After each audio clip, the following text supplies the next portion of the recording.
So when did you go full time? How fast were you able to go from $1,000 in an AdSense check to like $3,000 a month? So we went, once we got to 2000, we all quit our jobs. And I think from 2000 to 6,000, we were able to get within like 6 months. So with that, we were able to hire on like a actual, like a full-time director, editor, videographer. And that was like the first, I think the minute you can kind of scale a little bit and delegate some of the duties, like that was everything. Like, yeah, that afforded us to be able to get a bigger team. With a bigger team, we get more content. And then now we're shooting behind the scenes for the skits. So now we're like doubling up on the content. We opened another channel. And then I think the minute we're able to get to like 10 or 11 grand a month, that helped us be able to get our first studio. So now we don't have to shoot stuff from the home. And when we're hiring people, it just, I don't know, it felt like more legit, I guess. And how many subscribers did you have when you were making like $6,000 a month? Don't remember. Maybe like 200,000 or 300,000 subscribers, maybe. That's pretty good. What were you, do you mind sharing what you were making at the peak? Oh man, at that channel? Yeah. So at the peak from just AdSense or from... Maybe we separate the two. You just add one on AdSense and then just like a total. So when we had all of the channels up and running, I think our best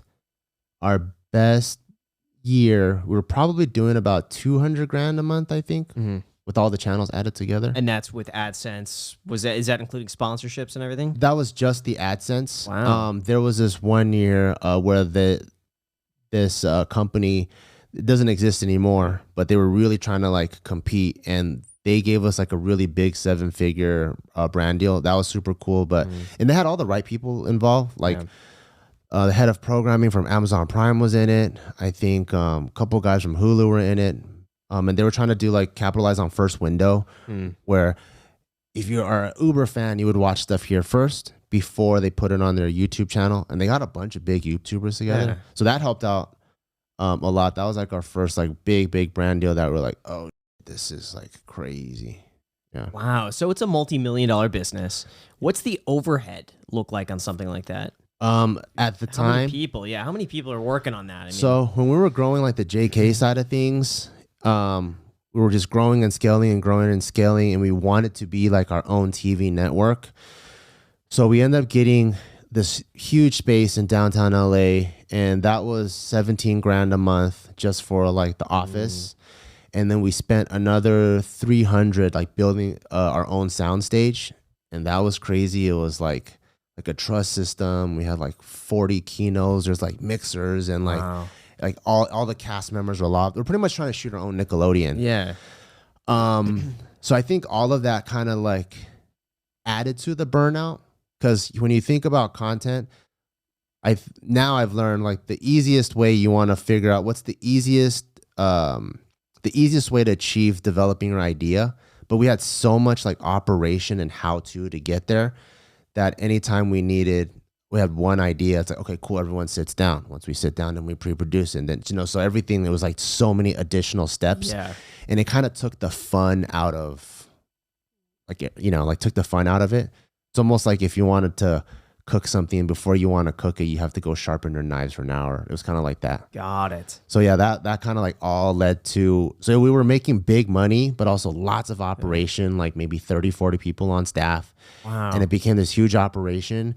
And so as me and my partner, our first time doing business at this level, we're like, damn, this is crazy. And we really had to do a sit down. Like, is this what we wanted to do?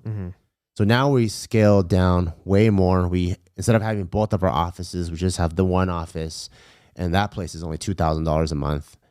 And it feels like our channel, our Just Kidding News channel, has so much of its heart and charm back to it now, because we're not so much focused on like the numbers and the operations end of things. It's more content driven. Yeah. So kind of having gone full circle, like that feels the best now. I want to know, because I know Graham would not do this, but you scaled back the business. And Graham wouldn't do this. I wouldn't even scale. Listen, like the 40 people to me sounds intimidating. It was it's nuts. Like just the idea of even like I was thinking about getting on an editor to help me on my and just thinking about another person. Can't do it. It's right, just but like, I want to keep. No, I like just Jack and Alex. But That's here's it. the thing. It's like if you scaled and you knew for a fact you could hire on 10 more people, but make 20 times more money. Like It's the stress. For me, it's the mental stress. It- of that- just, that's- so like, that was that's for part you. of it, That yeah. it was the stress and the weight of it all is what led you to decide to scale down a little bit. Yeah, it's like, yeah, it's kind of like you love dogs, right? And you have one or two, and then you're like, well, let's add to my love of dogs, and I'm gonna get 20. And then because you're thinking of like the reels or like the TikTok of 20 dogs running around in your backyard and they're all cuddling on you, and then the day they all like take a fat shit, you're like, fuck, that's 20 pieces of dookie. I gotta walk them, and I got to order like 20 bags of dog and I gotta food. hire somebody to clean that up. Yeah. So it was like every time we had a shoot day, our lunches would be the lunch budget for each shoot day was $300 to $500 like each time. You know, it's just everything. but everything's just scaled. How much money were those videos making? Like, how much would it cost to make a video versus how much would you expect to make from the channel? I wished I got that granular with it. We actually hired a manager to run like the numbers and finances part of it. So I gave him broad like kind of like limits and categories, and as long as they stayed there and we kept our goal was always to keep cost of operation between 40 and 60%. So if after all of the pre-production, staff and labor, equipment, all that stuff, if that can be 60% or under, we're good. And that's all I wanted to worry about. Yeah. Because I wanted to stay focused on the creative side of things. That seems expensive, though. I can't imagine 60% overhead for a YouTube channel. I mean, it makes sense. Yeah. I can only imagine what Jubilee's is like. Jubilee has to. No, their overhead isn't that much. They- They don't pay the people that go on. No, they don't pay the people to go on. They pay but like $100 They if got you an can they spot got an the- incredible warehouse. They have a team of do. probably 15 to 25 people. They have a great office space. I think it's like around is it Sawtell? I don't know, but they have a good team that they built out. But I imagine those videos cannot be cheap. That's true. Imagine casting, but then they do a new episode like 3 times a week. Imagine casting 20 that's true. people per episode, assuming that like half of them flake last minute. It's Yeah. got to be. I don't know. Yeah, they It's a probably lot. have like a team of producers if they Oh yeah. come out with that much content every Yeah. single week. So why didn't you, when you realized that like, hey, we're not as happy doing this, why didn't you immediately start just scaling down and getting right back to doing the same content? 'Cause it seemed like it was a slow process. I think the tough part is you also fall in love with your staff. Like we were trying to build like this family environment, right?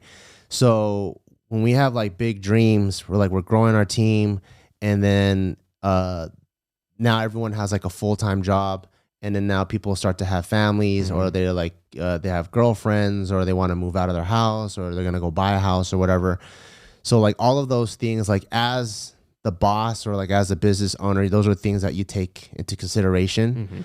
So like it was hard for us to kind of like, if we had like a legit CFO come in, he'd probably go cut this. It's like business is the number one priority, you know. But we were so close with our staff that some of the decisions that we probably should have made way sooner, we're like, oh, but he just got that new place with his girlfriend. Like, let's not reduce hours. Like, what else can we do? So I think for me and my partner, we were always trying to figure out a way to put staff first, if not find other places or other streams of income to make it work. So because of that, it just took way longer to make like the hard business decisions.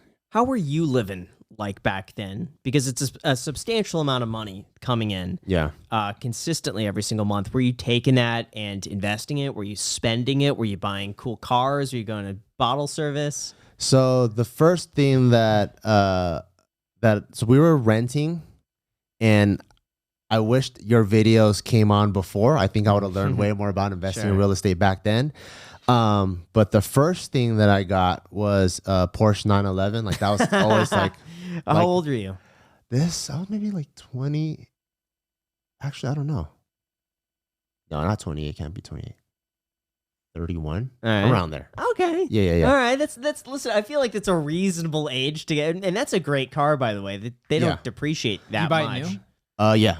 I mean, but it's like you also still feel young. Like when I walked into the dealership, like everyone else coming in, no one looked like me. Yeah. But you also look You young. look young. Yeah, I Gosh, still look you young. could pass Surprised for me when you said you were 24. 37. Yeah, True. you could pass for 25 True. like easily. True. Yeah. Like, yeah. But even me going in there, it was kind of intimidating. I'm like, oh shit, this is crazy. Like everyone's like older and everyone looks like, I don't know, they've been owning a golf courses or something like that.